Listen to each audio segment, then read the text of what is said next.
Today is April the 10th, 2019, and April 15, the taxman comes. Normally, both federal and state income tax returns are due by April 15th, also known as tax day. According to IRS.gov, individuals who live in Maine and Massachusetts have until April 17, 2019, to file their 2018 Form 1040 because April 15, 2019, is Patriots' Day and April 16, 2019, is Emancipation Day. Welcome to the Personal Computer Show. I'm Hank Key and my colleague is Joe King. Do you know who has your personal data? Do you know how Facebook, Google, and Amazon are using your personal data? Is that product you bought from Amazon a counterfeit? You should find out. Our website is pcradioshow.org.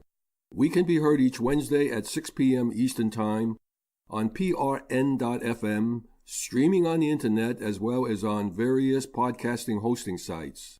Podcasts of the program is available on prn.fm, on the internet, and pcradioshow.org. To listen to the live program on the telephone each Wednesday at 6 p.m. Eastern Time, the number is 641-793-7091. For those who are listening to the program on demand, you can leave us a message with your question or comment to hank@pcradioshow.org. You can also reach us on the Google number 862-800-6805. That's 862-800-6805. And you start your message with the Personal Computer Show, followed by your message. Major browsers to prevent disabling of click tracking privacy risk. Newer versions of Chrome, Safari, and Opera will no longer allow you to disable hyperlink auditing, which is a concern for those seeking maximum privacy. While some of these browsers previously allowed you to disable this feature, newer versions are going in the opposite direction. Hyperlink auditing is an HTML standard that can be used to track clicks on website links. This is done by creating special links that ping back to a specified URL when they are clicked on. These pings are done in the form of a post request to the specified web page, which can then examine the request headers to see what page the click came from. Most browsers will not let you disable this now in the future. With the privacy and online tracking being such a large problem and major concern for many users, you would think that browser developers would give you the option to disable anything that could affect your privacy. Unfortunately, this seems to be going in the reverse direction when it comes to hyperlink auditing. This flag no longer works with Safari 12.1. In the Chrome 74 beta and the Chrome 75 Canary builds, though, this flag has been removed and there's no way to disable hyperlink auditing. The upcoming Microsoft Edge Insider build, and as it's based on Chromium 75, there's no way to disable hyperlink auditing on that browser either. Like Edge, Opera is also based on Chromium, and the Opera 61 developer build removes the option to disable hyperlink and auditing as well. What this means is that starting next month, when Chrome 75 is released to the stable branch, the Edge, Chrome, Opera, and Safari browsers, they will no longer offer a way of disabling this tracking feature and privacy risk. Only Brave, which many of you have not heard of, but I've been working with it, and Firefox currently disable it by default and do not appear to have any plans on enabling in the future. Firefox 66, Firefox Beta 67, and Firefox Nightly 68 disable hyperlink auditing by default and allows users to enable it using the browser's send ping about config setting. It turns out that Google uses hyperlink auditing in their search result pages.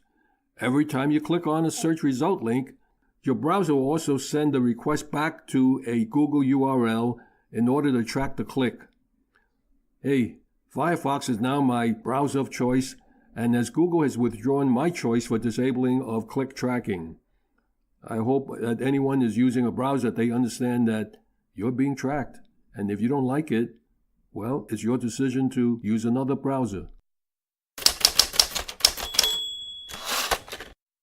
I guess Facebook now, with much publicity, has now stopped asking new users for email passwords. I can't believe that they've been doing this, and they haven't stopped until just recently because of all the flack. Facebook has halted a sketchy practice of asking some new users for the outside email credentials in order to verify their accounts.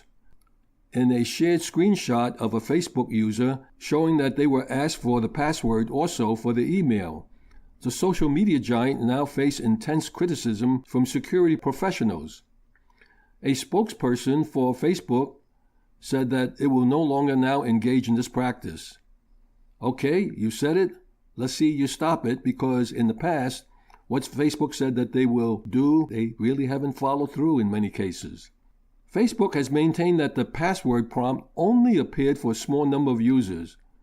Specifically, new users who were signing up for Facebook on desktops with email addresses that did not support OAuth, which is an open standard security protocol used by Google, Amazon, Twitter, and Facebook, and let users grant third-party clients access to their information without giving them their password. Engadget tested the company's claim on Tuesday and that it no longer asks for email password, and it checks out, so I guess we have to accept it. They said that they signed up for a new Facebook account with iCloud email address, which doesn't use OAuth, and Facebook then sent a 5-digit security code to that iCloud email. It also sent a separate email with a Get Started link, both of which could be used to get into the new Facebook account. But crucially, it never asked for the email account password. Facebook is facing more scrutiny over how it handles user passwords after numerous privacy transgressions over the past year. While the social media giant is also quick to fix whatever initial problem occurs, the fact is new problems always keeps cropping up. If a 3,000-word manifesto released last month by CEO Mark Zuckerberg on a new privacy-focused vision for the company is to believe, the company wants to take privacy seriously from the top down, but the recent evidence isn't too encouraging. The company discovered in January that over 600 million user passwords were stored in plain text. It admitted back in November that it was handing over phone numbers that users provided for two-factor security checking to third parties. The FTC confirmed last week that it is once again investigating Facebook after the company admitted it let Cambridge Analytica access users' information in order to target Trump supporters during the 2016 presidential election. But consumers probably shouldn't get their hopes up. FTC's last probe into Facebook privacy practices back in 2011 still led us to where we are now. Would you give a company your very personal data that says it is their moral responsibility to give that data to the FBI? Hell no, at least not willingly know it. Well, the leading DNA testing companies are Ancestry DNA, MyHeritage, Family Tree DNA, 23andMe, and Living DNA. And one of them, Family Tree DNA, an ancestry testing company, says it is their moral responsibility to give the FBI access to your DNA. A popular DNA testing company seems to be targeting true crime fans with a new pitch to let them share their genetic information with law enforcement so cops can catch violent criminals. 2 months ago, Family Tree DNA raised privacy concerns after BuzzFeed revealed the company had partnered with the FBI and given the agency access to the genealogy database. Law enforcement's use of the DNA database has been widely known since last April, when California officials revealed genealogy website information was instrumental in determining the identity of the Golden State Killer. But in that case, detectives used publicly shared raw genetic data on GED Match. The recent news about Family Tree DNA marked the first known time a home DNA test company had willingly shared private genetic information with law enforcement. Several weeks later, Family Tree DNA changed their rules to allow customers to block the FBI from accessing their information. Users now have the ability to opt out of matching with DNA relatives whose accounts are flagged as being created to identify the remains of a deceased individual or perpetrator of a homicide or sexual assault, the company said in a statement at the time. Hey, it should not be opt-out, it should be opt-in. Can't they get it right? But now the company seems to be embracing this partnership with law enforcement with a new campaign called Families Want Answers. The company plans to air a new advertisement in San Francisco that features Ed Smart, father of Elizabeth Smart, who was abducted in 2002 and held captive for 9 months before being rescued. In the ad, Ed Smart makes a plea for people to share the DNA so they can help families who have lost a child. When a loved one is a victim of a violent crime, families want answers, he says as the ad shows footage of a child's shoe on a playground, crime scene tape, and parents embracing. There is more DNA available at crime scenes than any other evidence. If you are one of the millions of people who have taken a DNA test, your help can provide the missing link.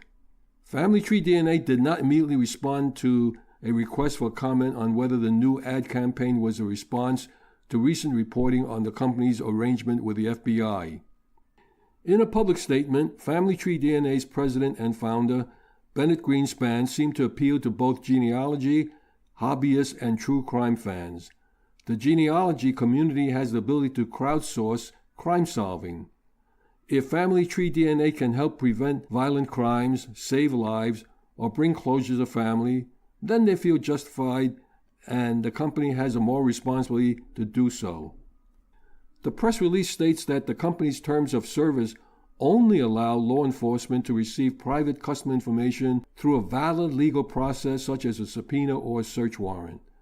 Family Tree DNA users may have a moral responsibility to decide if they want to opt out of sharing their data with law enforcement or risk having their DNA narc on them or their family members.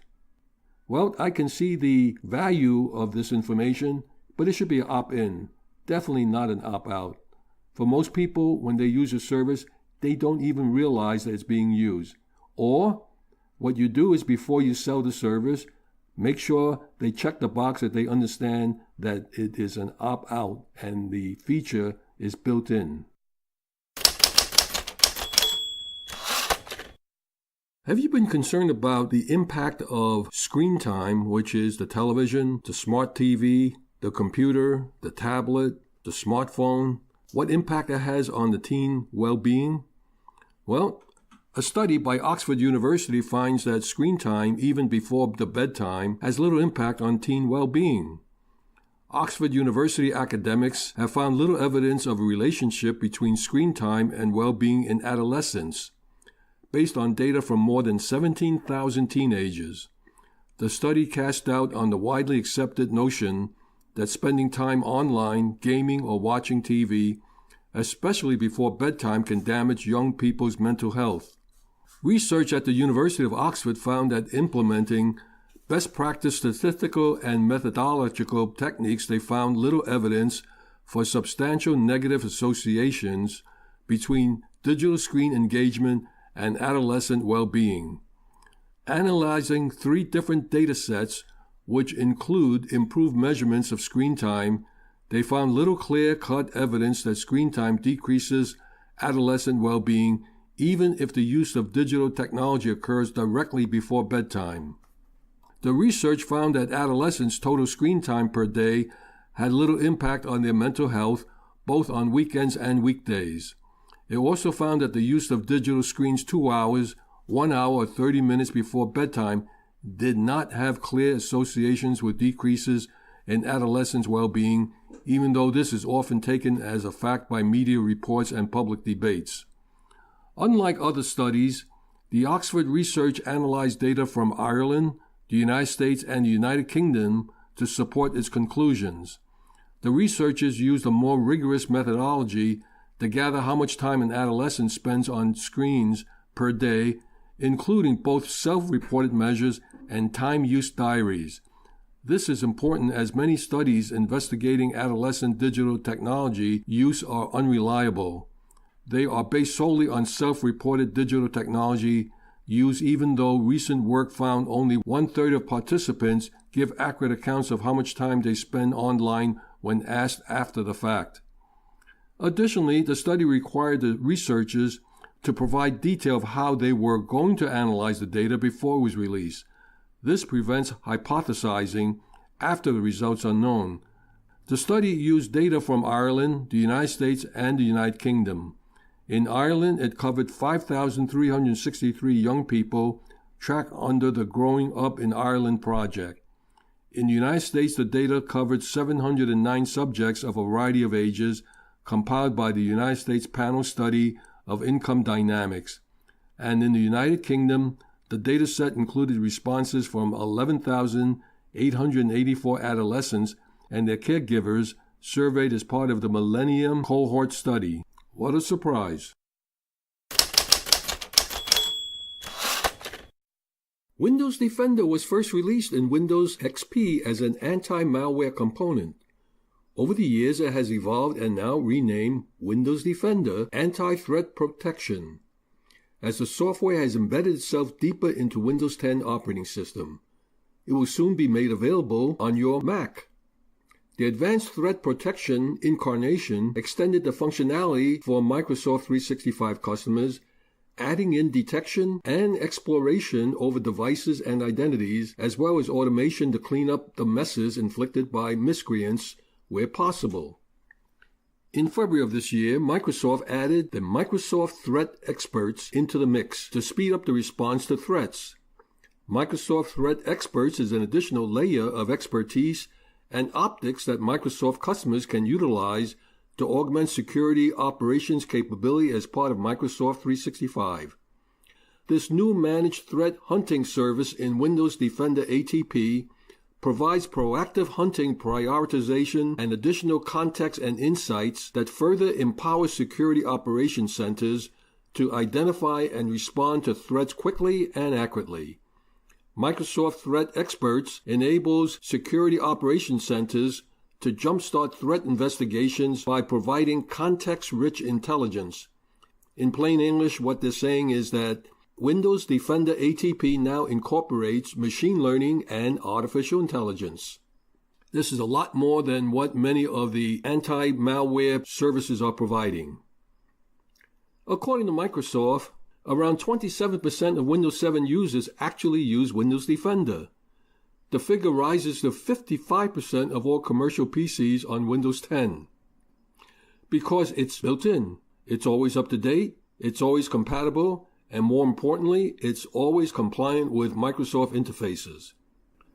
Windows Defender is far less of a resource hog than the product of certain other vendors, although customers have plenty of choice. A report by Statistica put Avast as the #1 Windows anti-malware application vendor, followed by Malwarebytes. Malwarebytes also enjoys quite a bit of love in the Apple community. As part of Microsoft's ongoing effort to move beyond Windows with the likes of Microsoft 365, it is extending this protection to other operating systems, starting with Mac OS. After all, once you're paying for Office, what's a little extra anti-malware between friends? Defender has been built into the operating system for a while now. It's constantly monitoring the configuration and the settings of the device, and when it sees that there is anything that is known threat or a known vulnerability that is exposed, it automatically brings that to your attention, and you can take the automated action on that to clean it. According to Microsoft, it is just diagnostic data that allows them to make sure that they're giving the direction to take action. Weary, perhaps, of the notoriously litigious world of antivirus, Microsoft stated that the technology would be in addition to the existing partner integrations already available. There were conditions by New York State for its approval of Charter's merger with Time Warner Cable. The key part of the agreement was that Charter was needed to have a minimum number of passings in its build-out. If Charter were to extend its cabling onto a block and no one subscribed to the TV cabling service, Charter would still be credited for the number of potential subscribers, even though there may not have been any subscribers. What is that issue? How does one define a potential subscriber? Well, they couldn't agree on it, and New York State Public State Commission said that Charter was in violation of the agreement, and they asked Charter to remove itself from New York State, but before doing so was to make the necessary arrangements for someone else to take over the operation. There was a deadline on this. The New York State Public Service Commission has now granted Charter's Communications another extension last month, giving the company more time to file a plan to remove itself from the state without leaving customers high and dry. The Public Service Commission asked Charter to leave the state last summer after the cable company allegedly failed to meet all the commitments the state required as conditions for its approval of Charter's merger with Time Warner Cable. Those obligations included providing broadband access to underserved parts of the state and preserving a qualified workforce. Spectrum, which is the name of operation used by Charter, also was expected to build out to 36,000 new customers by December 2018 and 145,000 throughout the state by May 2020. Since the original vote to have Charter leave in 2018, Public Service Commission has voted to give Charter multiple deadline extensions. This 30-day extension, the eighth that Spectrum has received in roughly 9 months, has moved the deadline for filing the 6-month plan to May 3rd. It also moved the deadline for filing rehearing petitions in connection with the state's original July 27, 2018 to earlier this week. In an order granting the latest extension, the PSC chairman said Charter offered evidence that the company was near a deal with the state. A letter from Charter's counsel about the extension states that the company and the Department of Public Service are working towards an agreement. The parties have made considerable progress, the letter said. They have now exchanged term sheets and reached an agreement on many key issues, and further data analysis is still underway on certain passings under discussion. And additional time will allow the parties an opportunity to fully review the information exchange, as well as to convert the term sheet into fuller written agreement. That written agreement will include an agreement on what is a passing and what is eligible to be called passing. When the company builds out service to a utility pole within reach of a new residence, that will count towards the 145,000 passings build-out conditions pursuant to the 2016 merger. A penalty and/or arrangement pursuant to which Charter funds the expansion of broadband access to further customers in addition to those passed pursuant to the build-out condition, and an enforceable schedule to complete the remaining build-out work. That's according to that order. Given the framework for settlement, the progress that has been made, as well as Charter continued obligation to comply with the public service law and regulations, Charter, which runs the Spectrum brand, did not comment further on the proceedings, but it has maintained in previous comments that it has met the commitments required as a part of its merger agreement.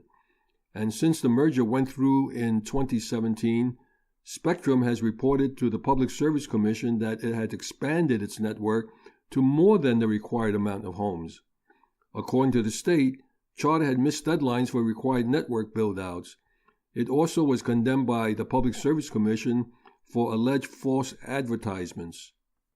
The Public Service Commission voted to revoke the company's license to operate in New York State because Charter was deceptive when counting how many houses it had passed by counting extensions in cities and not just rural areas.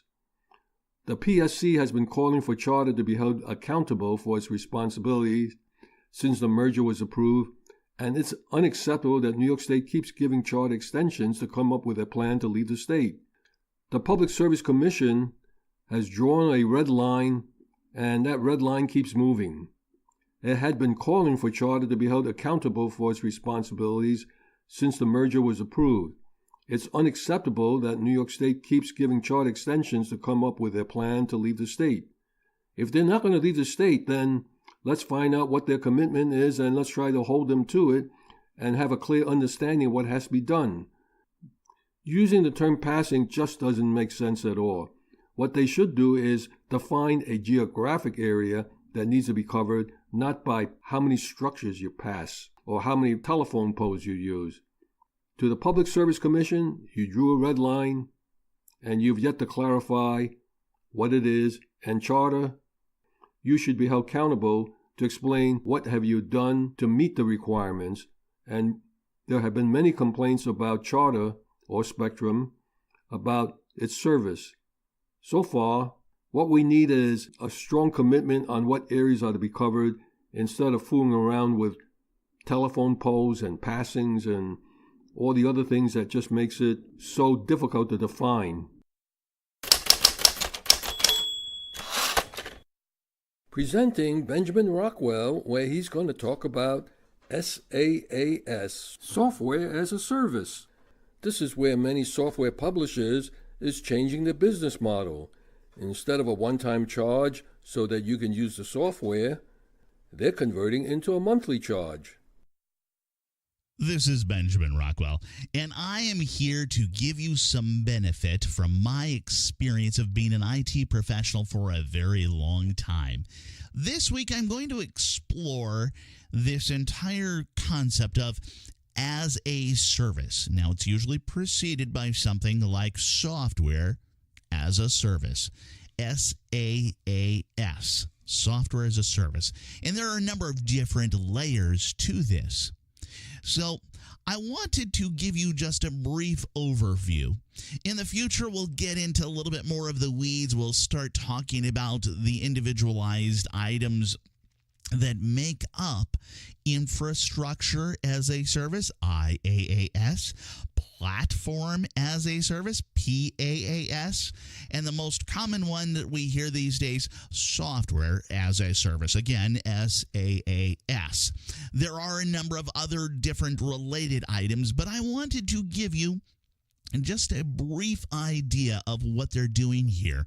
And what that is they're breaking this down and doing this in a number of different ways, which relieves the load from your IT department. It means that a lot of this stuff is being done out of house. It's being done in what we call the cloud. And the cloud really is nothing more than just, instead of it's being your own computers, this is somebody else's computers. And yes, you do pay for that, most likely, at least in the business world. So originally, we did everything on site. We did all of this. Every single little bit of computing for the business was done on site. Whether we were talking about the file servers sitting around, whether we were talking about the printing, we were talking about coding, development. Sometimes we would bring in a software package that was pre-built, but it was all basically managed in-house. Somebody was sitting there in-house. Now, lately, we've been able to make inroads towards taking advantage of the idea of one person in-house and one person outside of house. That one person in-house was actually on the payroll for the company internally, and that external person was providing just a little bit more service. Fortunately, they were providing a little bit more service for your company and somebody else's company and somebody else's company and somebody else's company and so forth. I'll break that all down here in just a moment. Don't get hung up here on one person in-house and one person out of house. There could be 20 people in-house and 5 people out of house, or the other way around. It's just a matter of providing services on a regular basis more efficiently and also more along the lines of a 24/7 service. So let's back up. I'm going to throw something at you, a little bit of a different idea of pizza as a service. All right. So pizza as a service would be done like this. Originally, way back when, our Italian grandmama, I don't know what the word is for grandma off in Italian, but you get the idea. She was there, and she would be in the kitchen, and she would have the gas lines coming in, or maybe even doing it with wood, but it would go into the oven. She would have the oven. she would actually go forward and she would make the pizza dough right there. And then she'd sprinkle all of the toppings on, and then she would cook the pizza. This is end-to-end, all homemade pizza. It's made in-house. That's how we did all of the computer stuff way back when. Now, imagine instead of that, to save money, to not have to buy that really expensive, outfitting a kitchen and buying that expensive brick oven and, providing all of the wood there just to make one pizza. Instead, you could go to something that is kitchen as a service. This is something like infrastructure as a service, and we'll get into a little bit more of those details later, but this would be kitchen as a service where somebody provides the kitchen, the gas, and the oven, and then you would go in and you'd make the pizza dough, and then you'd make the toppings, you'd put all the toppings on the pizza, you'd cook it, great, it's all done, wonderful. Okay, we're getting there, but pizza dough, you've got to do a lot of kneading. You've got to throw it right. There's a certain skill involved with this. This is not something that people just go on off and they say, oh, hey, I'm going to throw the flour there, the water, and whatever else that I'm going to throw into the pizza dough, and I'm just going to make it. No, you got to do it right. You've got to have somebody who's really good at this. So we wind up with something that's more of like walk in and bake. So somebody, a professional company, is providing the kitchen, the gas, the oven, and the pizza dough. This is going to make it pretty good for you. And then you can put on whatever toppings that you want. And then you cook the pizza. So you walk in and you bake it. It's almost like those pizza joints where, yes, somebody's already provided all of this stuff, and then you go in and you go, yeah, let me have you put on a little bit more pepperoni. Yes, and lots of those green peppers, whatever it is. And then we go that next level over where it's pizza as a service, truly pizza as a service, where somebody is doing the entire handling of everything. They're providing the kitchen, the gas, the oven. They're doing the pizza dough, the toppings, cook the pizza, and you order online. And it's all done just how it's done, and then it gets delivered to you. So that would be software as a service. So you can see that it's just a matter of just different layers are being handled in-house, and some layers are being handled out of house. I will dive deeper in coming weeks to give you more of an idea of how this all works for, yes, where you work, or, yeah, for your own home use. This is Benjamin Rockwell. Back to you, Hank. Thank you, Benjamin. Tax Day 2019. When is the last day to file taxes? Most taxpayers must file federal income tax returns by April the 15th. However, there are some exceptions to the familiar tax filing deadline. Most Americans must file their federal tax returns for 2018 by April 15, 2019. Note, most Americans, but taxpayers in 2 states have until April 17 to file their 2018 tax returns. And here's why residents of those states get 2 extra days to submit their 1040s to the IRS. Patriots' Day, an official holiday in Maine and Massachusetts that commemorates Revolutionary War battles, falls on April the 15th this year. Normally, residents of those 2 states would get an extra day to file taxes. However, April 16th is Emancipation Day in the District of Columbia. The holiday honors the end of slavery in Washington, D.C. Since April 16th is a legal holiday in Washington, D.C., and the IRS can't require that tax returns be filed on a legal holiday, taxpayers in Maine and Massachusetts get yet another extra day to file. No matter which state you live in, if for some reason you can't file your federal tax returns on time, you can get an automatic 6-month extension if you file IRS Forms 4868 before April 15th. or April 17th if you live in Maine or Massachusetts. You can also get an automatic extension by making an electronic tax payment by the due date. Keep in mind, however, that an extension to file doesn't extend the time to pay your taxes. If you don't pay up by the original due date, you'll owe interest on the unpaid tax. You could also be hit with additional penalties for filing and paying late. If help is needed, free tax preparation services for taxpayers are available. Free assistance in the preparation of income tax returns is available for taxpayers through VITA, that's VITA, and TCE. The Volunteer Income Tax Assistance, which is VITA, is for individuals of low to moderate income, individuals with disabilities, and non-English speaking taxpayers. Tax counseling for the elderly, or TCE, is for individuals 60 years of age or older. These sites are staffed by volunteers who are trained to prepare both federal and tax returns. Many of these sites prepare tax returns on computers and use electronic filing. Electronic filing, or e-filing, is quick and accurate, and it allows for faster processing than filing a paper return. VITA Sites also offers assistance in filing for federal and state income tax credits, that's EITC, for those who qualify for these benefits. During the tax season, you can find a VITA site near you by calling the IRS at 1-800-906-9887. Let me repeat that.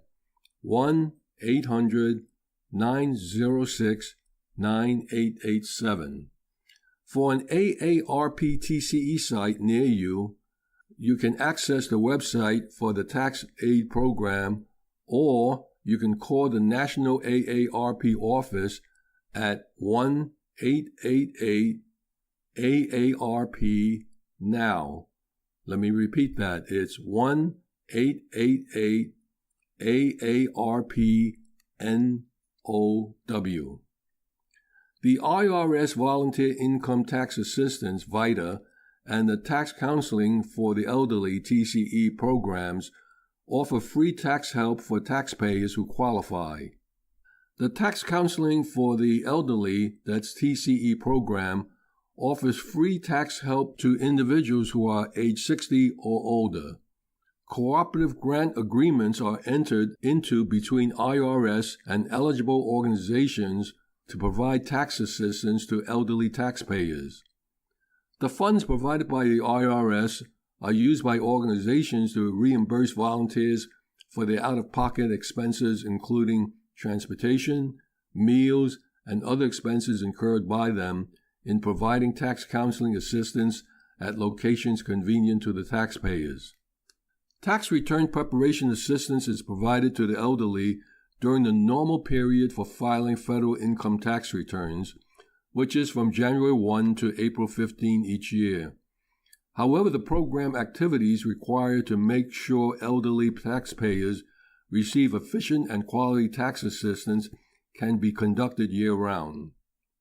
The sponsors are responsible for all aspects of operating the TCE program, including but not limited to publicity, recruitment, training, site selection, and management of volunteers. Section 163 of the Revenue Act of 1978, Public Law Number 95692, Statute 2810, dated November 6, 1978, authorizes IRS to enter into cooperative agreements. Free tax return preparation for qualifying taxpayers.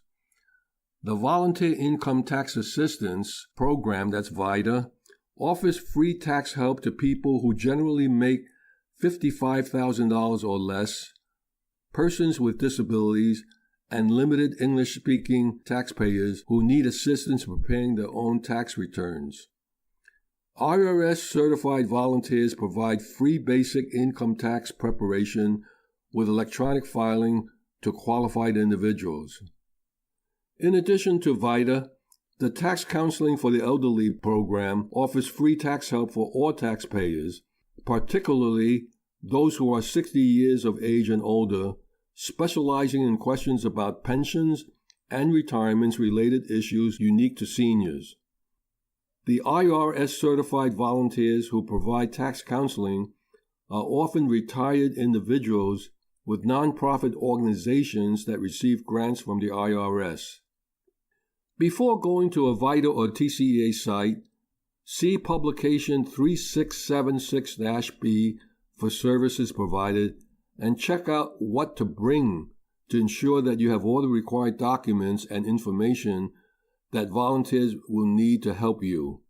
Note, available services can vary at each site due to the availability of volunteers certified with the tax law expertise required for your return. Check back regularly if the locator does not show a site near you.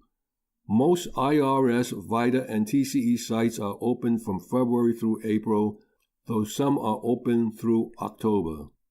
What if you want to do your own tax preparation, but you don't want to invest in the necessary cost for a tax preparation program to run on a computer, or you don't have a computer?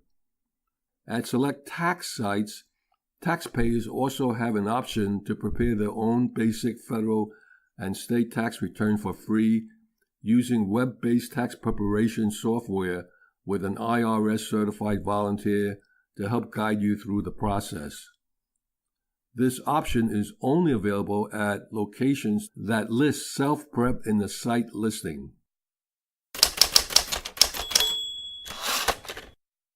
Marty Winston has owned scores of computers, and no matter what he did to prevent it, they all tend to turn into breeding farms for dust bunnies. He's used brooms, vacuums, filter gizmos, you name it. He's tried it. But there's one thing he hasn't done yet. Hey, Marty, take a deep breath, suck it up, and blow out all that hot air that you have, and that may clean up all that dust.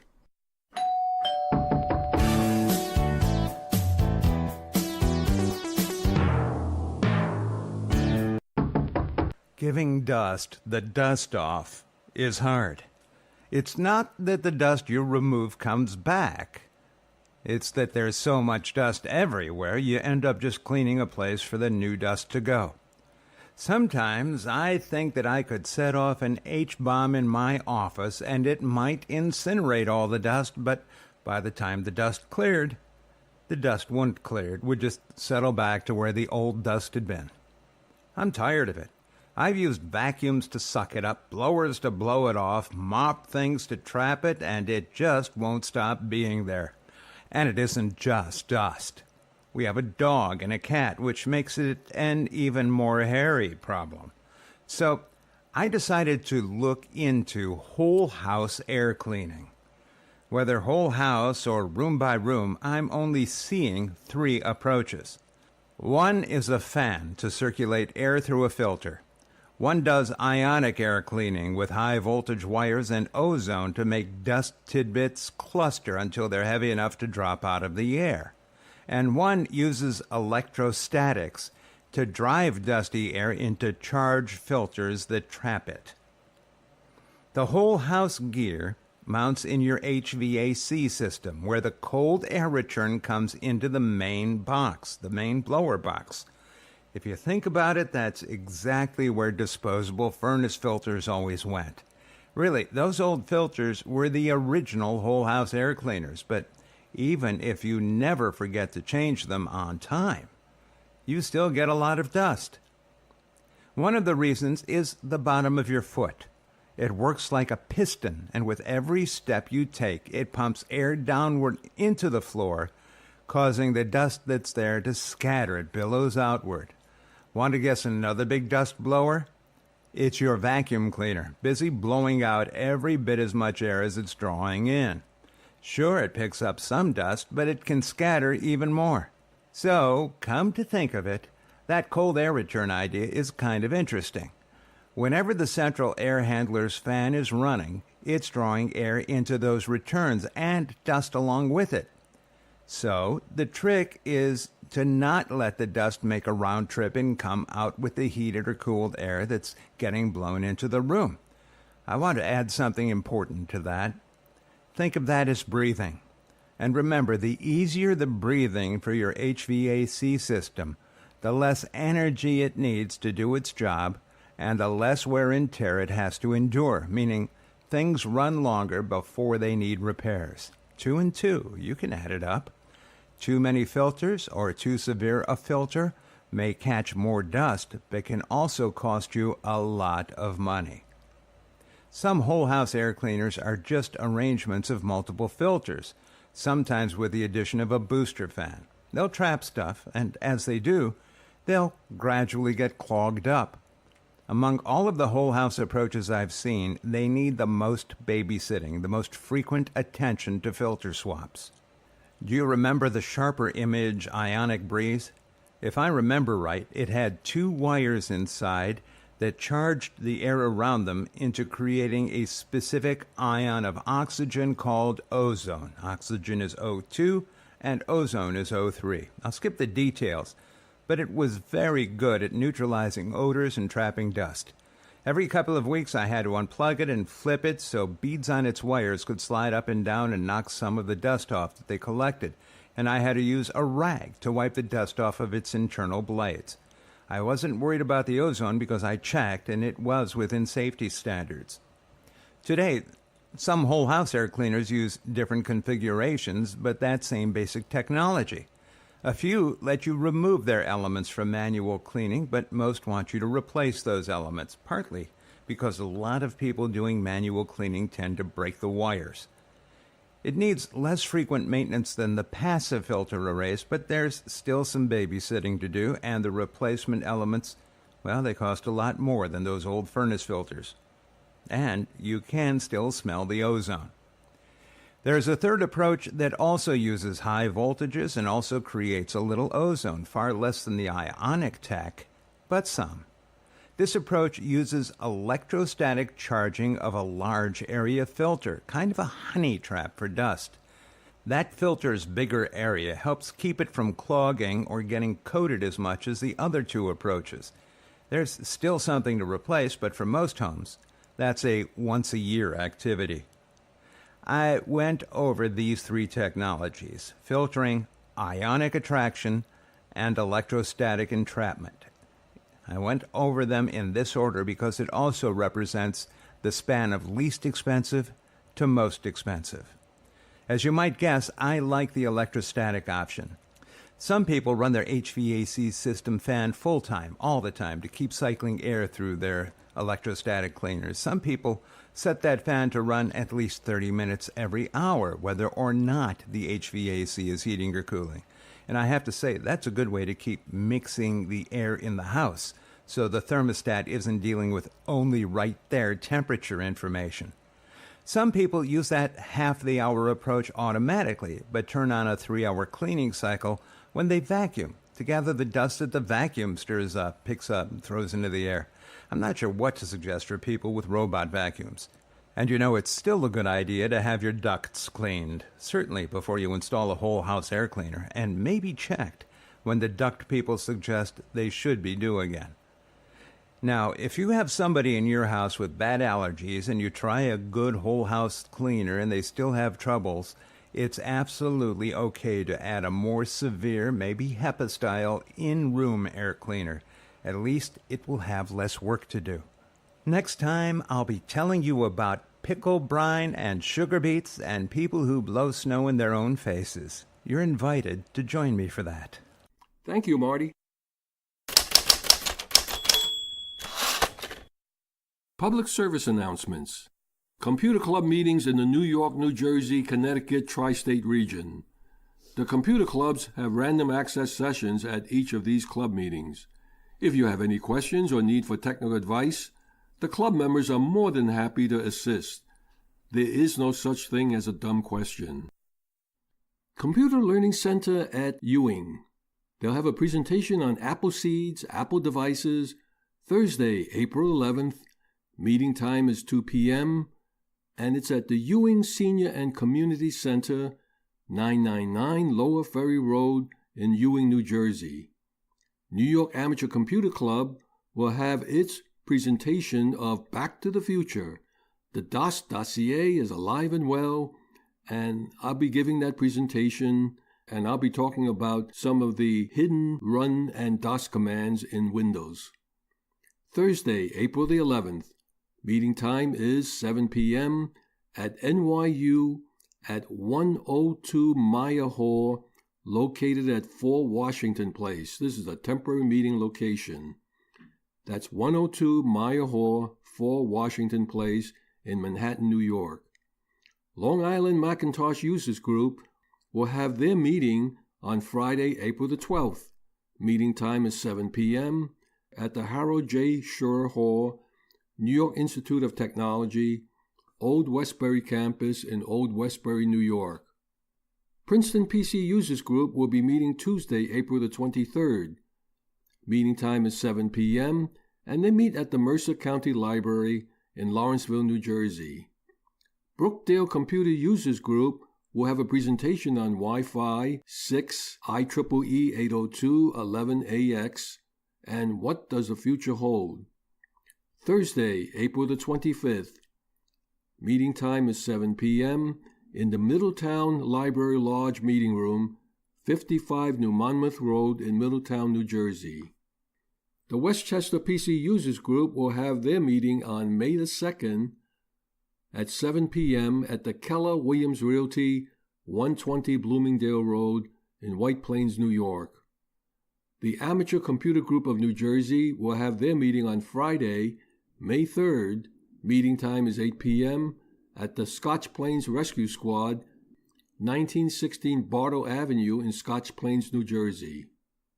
The Danbury Area Computer Society will meet Tuesday, May the 7th. Meeting time is 7:30 p.m., and they meet at the Danbury Hackerspace at 158 Main Street in Danbury, Connecticut. The Kings Bite Computer Club will meet Tuesday, May the 14th.